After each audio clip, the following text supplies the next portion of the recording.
Jiang extended his hand towards the sky, and while it was surrounded by Little Nine's poisonous mist, he began to stare at Wushwang and asked him if he was willing to bet his life just to satisfy his curiosity. Wushwang clenched his fist tightly, and with a smile replied yes, adding that one must be at least willing to bet their life. Upon seeing this, Jiang decided it was time to get down to business. He extended his hand towards him and threw the poisonous mist at him. Wushwang began to stare intently at Jiang and with a smile, started to move his fist with great speed, creating powerful energy around his fist in the process. Just before the poisonous mist that Jiang had released could hit Wushwang, he opened his legs, used the skill called 1,000 Feet Walls, and launched a powerful blow towards the attack, creating a powerful barrier in front of him. Then, he launched another powerful blow towards Jiang, and the energy of the blow was so strong that it began to shatter his poisonous mist and started to rapidly advance towards him. Upon seeing this, Jiang, who had his hand extended towards him,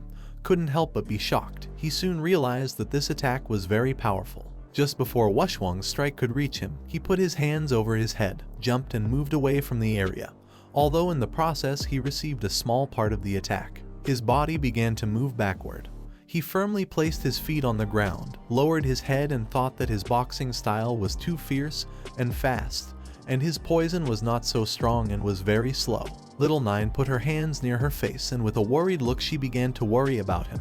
Now Jiang had his face and clothes full of scratches. He put his hand near his mouth, started looking at him and with a smile asked Little Nine if she would be able to level up several times if she devoured Wushwang, who had a huge amount of meat and blood. He appeared in his consciousness, and Little Nine manifested herself. She placed her hands on her chest and explained that although she had leveled up many times, she was not going to be able to defeat Wushwang, but still she was willing to die instead of Jiang.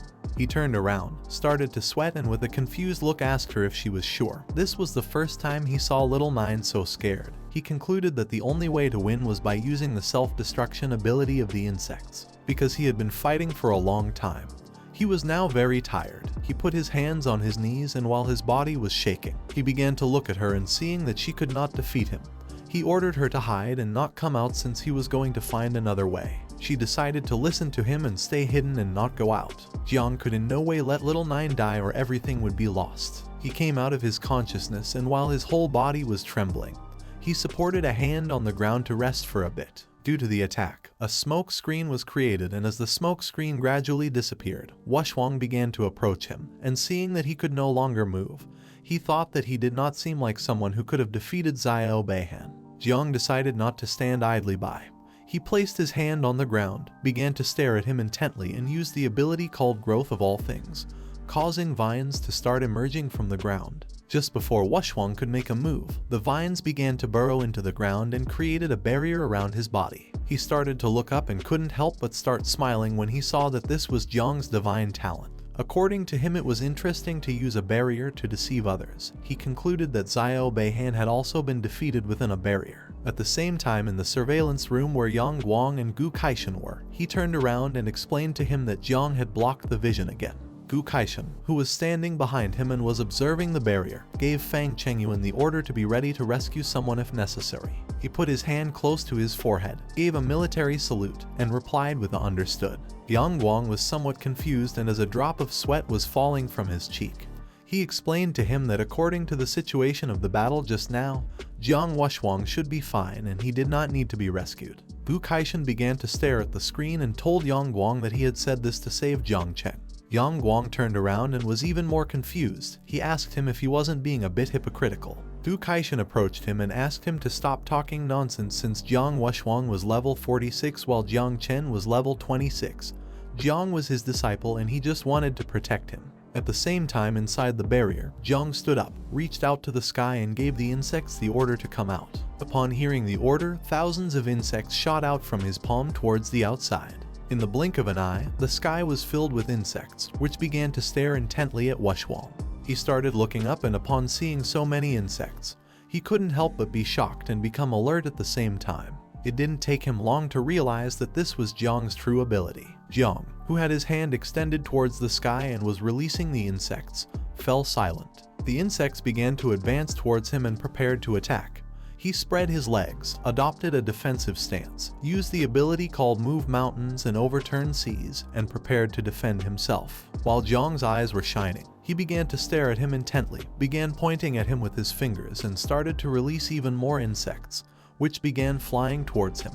In an instant, thousands of insects appeared in the sky and prepared to attack. While Washwang's body was surrounded by a golden energy, he prepared to defend himself. He clenched both fists tightly, leaned back, began to look at Jiang, and with a smile used the skill called overlapping mountains and staggered peaks. Then, he struck the ground using both fists, and by doing this, hundreds of fists made of energy emerged from the ground and began attacking the insects, destroying them into pieces. Upon seeing this, Jiang decided to change tactics. With a serious look, he moved his fingers downward and decided to control the insects to dodge the attacks. While Washwang was distracted hitting the ground, several insects dodged the attacks and began to quickly approach him. He raised his head, and upon seeing this, he couldn't help but be somewhat surprised. Once the insects got close enough, Jiang clenched his fist, and at that moment the insects exploded, creating a large smoke screen. But to his surprise, Washwang jumped up and came out as if nothing had happened. Jiang started looking up and seeing that he was alive, went on alert and began to wonder what was going on. Washwang began to descend towards Jiang, and with a smile finally realized how Xiao Beihan had lost. He extended his hands towards the ground, used the skill called Wind Fist, and a powerful golden energy began to move towards Jiang. He put his hands over his head and thought this was not good. The energy began to create great pressure, which started to make Jiang's body begin to fall towards the ground. His energy was so strong that Jiang fell to the ground and his body began to tremble. He soon realized that this Wind Fist was several times stronger than the previous one. He did not know if this was the strength of an invincible descendant.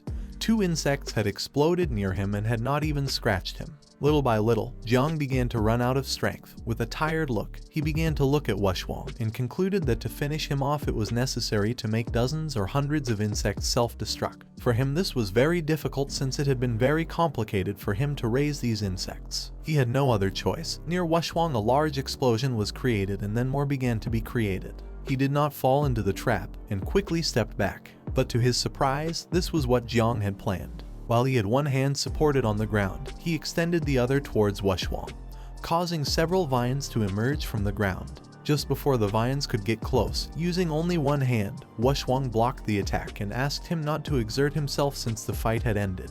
Jiang couldn't help but be shocked. He couldn't believe that Washwang no longer wanted to continue fighting.